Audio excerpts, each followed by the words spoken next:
ایک دفعہ کا ذکر ہے، بہت دور ایک سرزمین میں ایک لڑکا رہتا تھا جس کا نام ٹامی تھا۔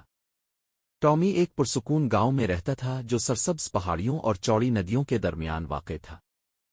اسے اپنے دوستوں کے ساتھ کھیلنا بہت پسند تھا، لیکن جس چیز سے اسے سب سے زیادہ محبت تھی وہ ڈریگنز کے بارے میں پڑھنا تھا۔ ٹامی ہمیشہ خواب دیکھتا تھا کہ ایک دن وہ کسی ڈریگن سے ملے گا، لیکن گاؤں کے سب لوگ کہتے تھے کہ ڈریگنز بہت خطرناک اور خوفناک ہوتے ہیں۔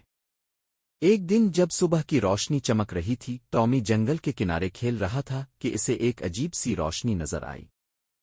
تجسس کے مارے وہ اس روشنی کا پیچھا کرتے ہوئے جنگل کے اندر چلا گیا۔ آخر کار وہ ایک چھوٹی سی کھلی جگہ پر پہنچا اور وہاں اسے ایک بڑا چمکتا ہوا انڈا نظر آیا جو پھولوں کے گھونسلے میں رکھا ہوا تھا۔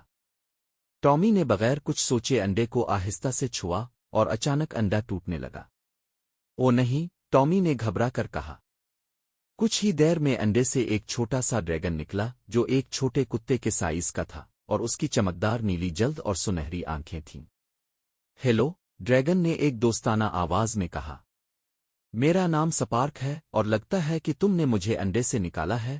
ٹامی حیران رہ گیا۔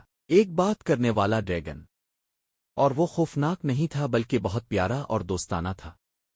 ٹامی مسکراتے ہوئے بولا، میرا نام ٹامی ہے، میں ہمیشہ سے کسی ڈریگن سے ملنے کا خواب دیکھتا تھا۔ سپارک نے اپنے چھوٹے پر پھڑپھڑائے اور مسکرا کر بولا، اب تم مل چکے ہو، اور میرے پاس ایک راز ہے۔ ہر ڈریگن خوفناک نہیں ہوتا، ہم میں سے کچھ بہت دوستانہ ہیں جیسے میں ہوں۔ کیا تم میرے دوسرے ڈریگن دوستوں سے ملنا چاہتے ہو؟ ٹامی کی آنکھیں خوشی سے چمک الفاٹ ہے۔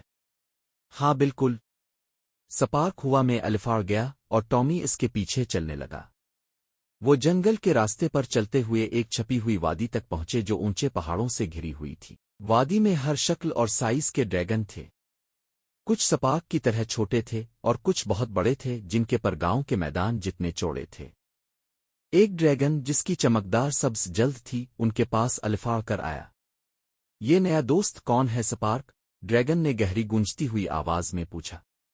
یہ ٹامی ہے، سپارک نے کہا۔ یہ ڈریگن سے نہیں ڈرتا۔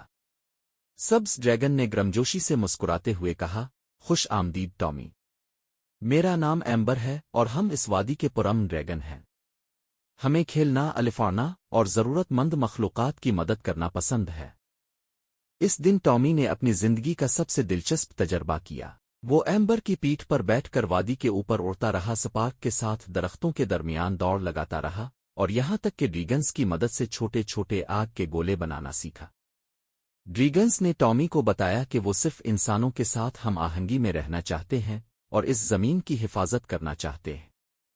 جب سورج غروب ہونے لگا تو ٹامی کو معلوم تھا کہ اب اسے گھر واپس جانا ہوگا۔ اس نے ڈریگنز کا شکریہ ادا کیا اور وعدہ کیا کہ وہ جلد ہی واپس آئے گا۔ سپارک اور ایمبر اسے جنگل کے کنارے تک چھوڑنے آئے۔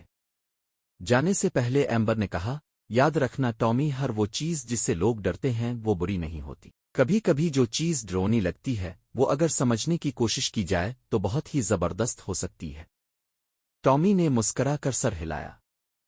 اس نے نئے دوست بنائے تھے اور ایک ایسی خفیہ دنیا دریافت کی تھی جو محبت اور جادو سے بھری ہوئی تھی۔